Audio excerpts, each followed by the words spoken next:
થોડા સમય પહેલાં મેં વિડીયો બનાવ્યો હતો, એ જ મુદ્દો છાપામાં આવી ગયો.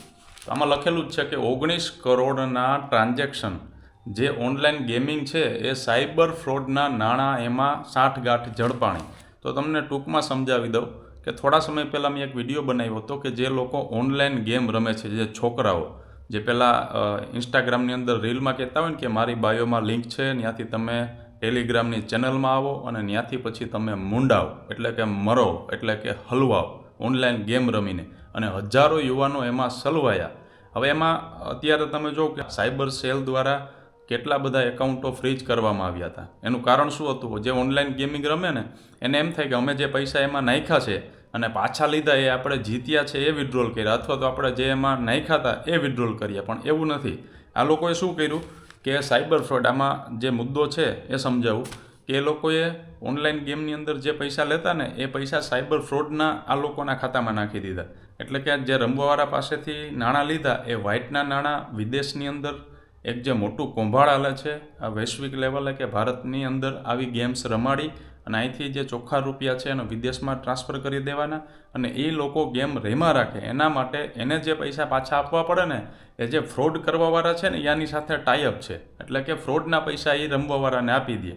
એટલે જેની યારે ફ્રોડ થયો હોય એ ફરિયાદ કરે એટલે એના ખાતામાંથી આ ગેમ રમતો એના ખાતામાં પૈસા આવ્યા એટલે એ પણ ફિટ થાય, એ પણ સલવાય અને એનું ખાતું ફ્રીઝ થાય. કારણ કે ચોખ્ખી વાત છે કે પહેલાંના ખાતામાંથી પૈસા ગયા અને આના ખાતામાં આવ્યા એટલે આ ગુનેગાર થયો. હકીકતમાં રમવાવાળાને ખબર નથી, એને એમ કે હું રમતો હતો અને એ જ રૂપિયા મેં પાછા લીધા. તો એ જ મેટર છાપાની અંદર આવી એટલે એમ થયું ફરી તમને વાત કરી દઉં કે 19 કરોડના ટ્રાન્ઝેક્શન પકડાણા. મધ્યપ્રદેશની ટોળકી હતી. તો પોલીસ દ્વારા, સુરત પોલીસ દ્વારા આખું આ રેકેટ ઝડપવામાં આવ્યું છે. અને ઘણા એમ કહે કે પોલીસ શું કરે? તો મિત્રો, પોલીસ છે એ આવા મોટા રેકેટ પકડે જ છે, પણ આપણે એટલી સંખ્યાની અંદર ફ્રોડની અંદર ઇન્વોલ્વ થયા છે, એટલી સંખ્યામાં છોકરાઓ હજી ગેમ્સ રમે છે કે કેટલાક કેસ ઉકેલવા પોલીસ માટે પણ એક કેસ ઉકેલે તો બીજા સામે 10 કેસ તૈયાર હોય એવી પરિસ્થિતિ છે. તો ઇન શોર્ટ એટલું જ કહું કે ઘણા મિત્રો હજી પણ ગેમ રમે છે, તો પ્લીઝ ધ્યાન રાખજો.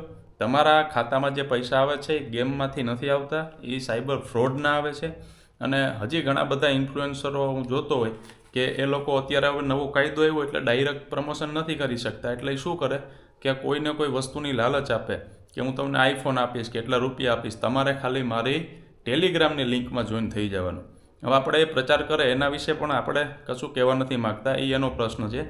કારણ કે રમવાવાળા જ સમજતા નથી તો એને તો આપણે શું કહેવું? મફતમાં ભાઈ કંઈ મળતું નથી.